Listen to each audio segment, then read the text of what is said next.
नमस्कार, सुप्रभात। स्वागत आप सभी का सब रंग कार्यक्रम में। मित्रों, अधिकांश लोग आज के दौर में औरों को, बातों को, परिस्थितियों को अपने नियंत्रण में रखना चाहते हैं। लेकिन क्या ये संभव है कि सभी लोग मेरे नियंत्रण में हों, लोग मेरे अनुसार ही चलें, बातें मेरे अनुसार ही हों, परिस्थितियाँ मेरे अनुरूप ही हों?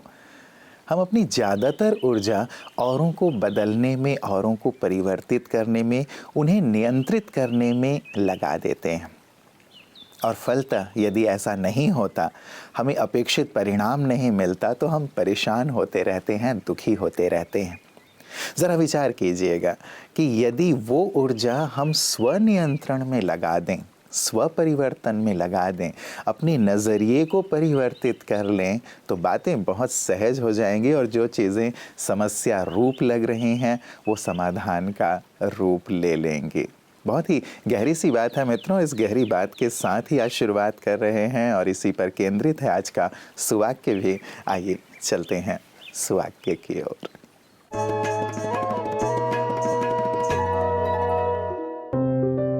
स्वनियंत्रण का निर्माण करे हर समस्या का समाधान।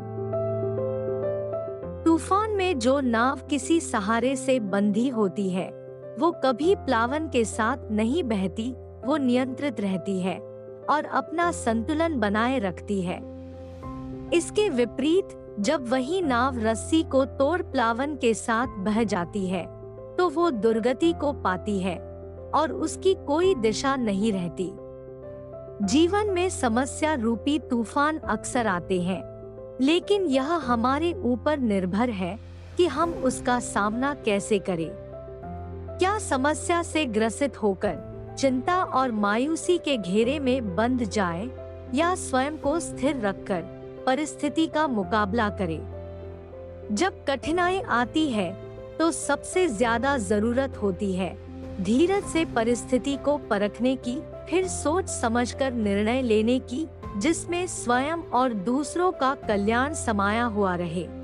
व्यर्थ सोच विचार और बोल को अलविदा कर शक्तिशाली संकल्प उत्पन्न करने से हम अपने कर्मेंद्रियों को नियंत्रित कर परिस्थिति के ऊपर विजय प्राप्त कर सकते हैं।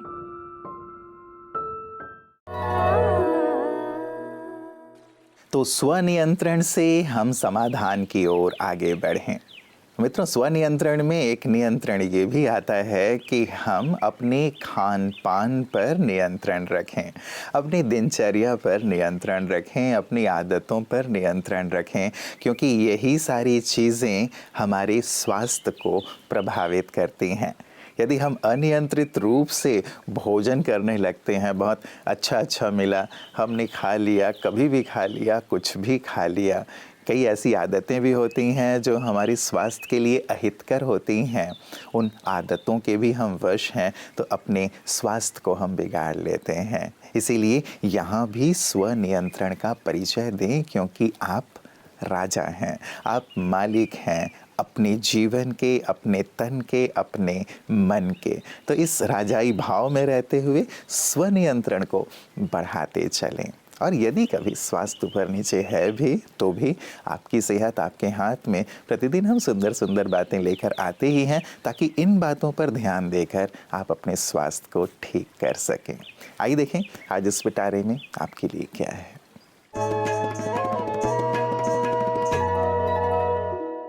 ओम शांति। आज हम देखेंगे कि मधुमेह क्या है। ये दो शब्दों से बना है। एक है मधु माना हनी, स्वीट, और मेह माना यूरिन। शुरुआत में जब ये मधुमेह की बीमारी पता चली थी, तब देखा गया था कि कुछ लोग होते हैं जब वो पेशाब करते हैं, यूरिन करते हैं, तब आसपास चींटियाँ आ जाती है, तो इसे मधुमेह नाम दिया था, क्योंकि चींटियाँ हमेशा मीठे की तरफ जाती है। तो ये होता क्यों है कि हमारे शरीर में एक पैनक्रियाज नाम का ऑर्गन होता है, जिससे इंसुलिन नाम का हार्मोन सिक्रीट होते रहता है। तो जब भी हम कुछ खाते हैं, पीते हैं, तो हमारे शरीर में जाके स्टमक में या पेट में वो हज़म होता है, उसको ग्लूकोज बनता है, जिसे हम शुगर कहते हैं। तो ये ग्लूकोज पेट के माध्यम से एब्जॉर्ब होता है हमारे खून में, और खून में ग्लूकोज की मात्रा बढ़ जाती है, और ये ग्लूकोज हमारे शरीर के हर सेल्स, कोशिकाओं में, स्पेशली ब्रेन, मसल्स, लीवर, गुर्दों, हर जगह पे काम करता है, एनर्जी देता है, जिससे वो ऑर्गन्स काम करते हैं। तो जब ये ब्लड में, खून में शुगर की मात्रा बढ़ जाती है, ग्लूकोज बढ़ जाता है, तो वो जब सेल्स तक पहुंचता है तो सेल्स से अंदर जाने के लिए एक इंसुलिन रिसेप्टर, यानी जैसे दरवाजे में एक लॉक लगा होता है, ग्लूकोज को सेल्स के अंदर जाने के लिए इंसुलिन हार्मोन काम करता है। इंसुलिन एक चाबी की तरह वो सेल को दरवाज़ा खोलता है, वो रिसेप्टर से ग्लूकोज सेल्स के अंदर जाते हैं और वो सेल्स चाहे ब्रेन के हो, चाहे अदर ऑर्गन्स, हमारे शरीर के दूसरे ऑर्गन्स के हो, हार्ट, लीवर, मसल्स पे, वहाँ ग्लूकोज अंदर जाके सेल्स में फिर वो एनर्जी देता है और वो सेल्स काम करते हैं। तो अगर हमारे शरीर में किसी भी वजह से या तो इंसुलिन नहीं बन रहा या दरवाज़ा यानी सेल्स पे जो रिसेप्टर्स है वो रेजिस्टेंट हो गए हैं, इंसुलिन के उस पर असर नहीं पड़ रहा है, तो हमारे ब्लड में शुगर की मात्रा बढ़ जाती है, जिसे हम ब्लड शुगर लेवल बढ़ना कहते हैं। और इसमें फिर आगे डायग्नोसिस करने पे, टेस्ट करने पे ब्लड शुगर लेवल बढ़ी आती है, जिसे फिर हम मधुमेह का नाम देते हैं। हम अपने अगली कड़ी में देखेंगे कि मधुमेह के लक्षण क्या होते हैं। ओम शांति। मित्रों, विचार को बीज कहा जाता है और ये कहा जाता है कि विचार बदल जाते हैं तो व्यवहार बदल जाता है और व्यवहार बदल जाता है तो जीवन बदल जाता है। तो कैसे विचार, व्यवहार और जीवन परिवर्तित हो, इसमें ही मदद करता है आध्यात्म, क्योंकि आध्यात्म हमें एक सुंदर सा प्रकाश देता है। और आध्यात्मिक वातावरण में आकर, आध्यात्मिक परिवेश में आकर या आध्यात्मिक बातें सुनकर कैसे जीवन में सुंदर परिवर्तन लाया जा सकता है और कैसे उनके भी जीवन में परिवर्तन आया, ऐसे सुंदर अनुभव हमारे महानुभाव विशिष्ट जन की बातें विशेष में प्रतिदिन साझा करते हैं। आइए देखें कि आज अपने सुंदर अनुभव के साथ हमारे साथ कौन है।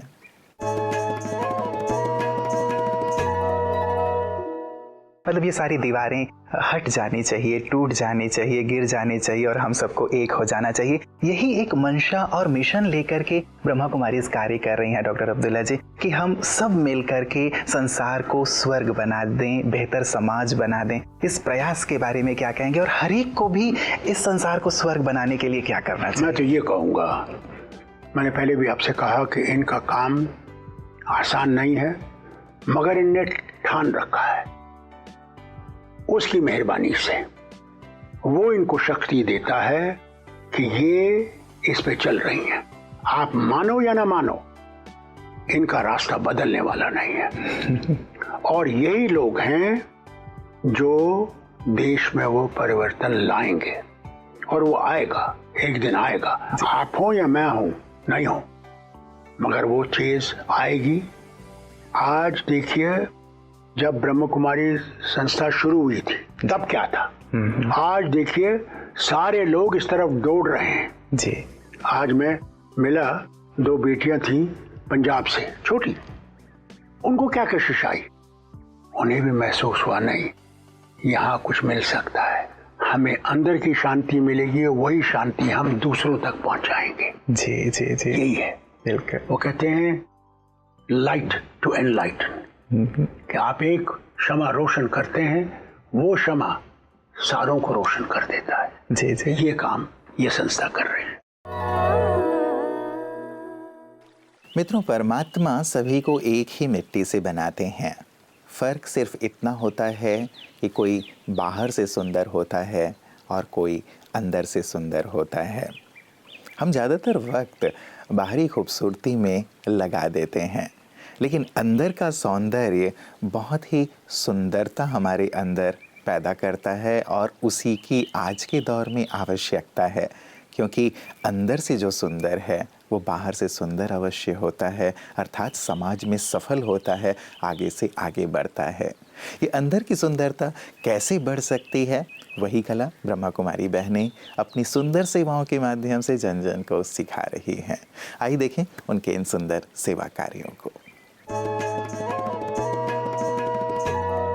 राजस्थान के भीनमाल में नीलकंठ महादेव मंदिर की प्रतिष्ठा में पधारे योग गुरु स्वामी रामदेव जी से ब्रह्मा कुमारी इस भीनमाल की संचालिका गीता बहन ने की मुलाकात।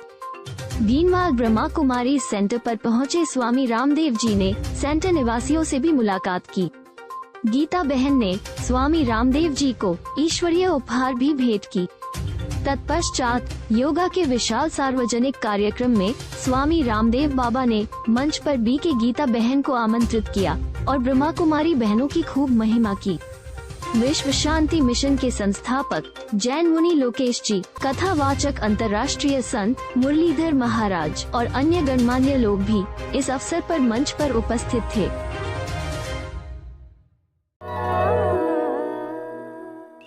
मित्रों, कहते हैं ईश्वर को अपने जीवन का जज बनाने वाला व्यक्ति अपने जीवन का हर मुकदमा जीत जाता है, और वो भी मुफ्त में। तो क्यों ना ईश्वर को जज के रूप में भी अपने जीवन में शामिल करें और उन्हें ही अपना सारा मुकदमा सौंप दें, अपनी सारी बातें सौंप दें।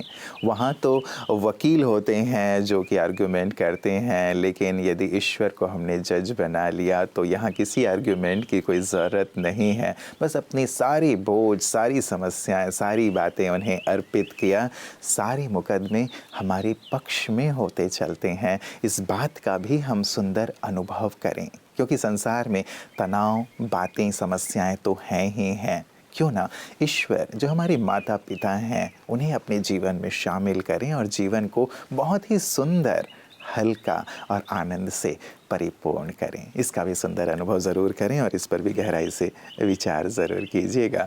कल इसी वक्त आप सबसे पुनः मुलाकात होगी। नमस्कार। ओम शांति।